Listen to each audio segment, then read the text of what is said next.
두 번째 좀 이슈를 좀 알아볼게요. 지금 중국의 경기 둔화 우려에 대한 목소리들이 굉장히 높은데요. 오늘 그 중국 경기 지표가 나오잖아요. 이 전망, 아직까지 사실 나오진 않았는데, 앞으로 전망 한번 전화 연결해서 알아보도록 하겠습니다. 한국투자증권의 윤학영 연구위원 연결해서 자세한 소식 들어보도록 하겠습니다. 연구원님 안녕하세요. 예, 안녕하십니까? 네, 오늘 중국 1월 무역 수지 수출입 관련 지표 나온다고 하는데요.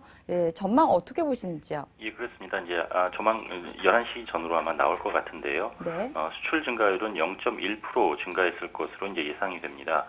참고로 이제 지난 달에는 12월이죠. 4.3%가 증가를 했었고요. 수입의 경우에는 지금 4.0%가 늘 거다라고 1월 달에 늘었을 것이다라고 전망을 하고 있고, 작년 12월에는 8.3%가 늘었었습니다.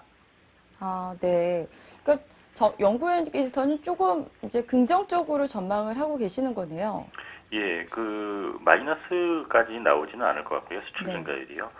하지만은 뭐 0.1%라는 것이 사실은 거의 늘지 않았다라는 의미와 같기 때문에 네. 뭐 이걸 호전됐다라고 보기는 어려울 것 같습니다. 그래서 전반적으로 지금 중국에서의 경제 지표, 특히 수출 같은 경우에는 작년 하반기, 특히 4분기부터 둔화되고 있는데 이번 1월 달에도 역시 그 둔화 추세가 이어졌을 것이다라고 봐야 될 것 같습니다. 네.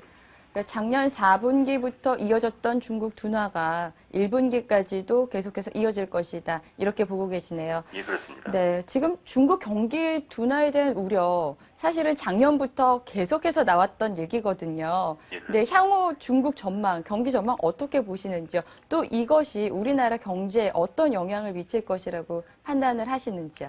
예, 중국 경기에서 이제 경제 지표 중에서 선행 지표가 있는데요. 뭐 이미 아시겠지만 PMI 지표라든가 중국 국가통계국에서 발표하는 경기 선행 지수라든가 이런 이제 몇 가지 선행 지수가 있는데 이것들이 두세 달 전부터 계속해서 아래쪽으로 방향을 잡아가고 있습니다. 특히 이제 PMI, HSBC PMI는 이제 50을 하회하고 있고요. 그래서 이것이 이제 1분기 내지 2분기 경기를 선행한다라고 본다면 지금 현재 나타나고 있는 이런 경제 지표의 하강은 올해 상반기 내내 아마 진행이 되지 않을까라는 생각입니다.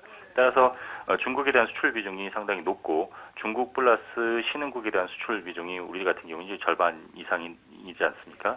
따라서 중국 경제 성장률의 그 경기의 둔화는 우리 시장에 상당히 악재일 가능성이 높습니다.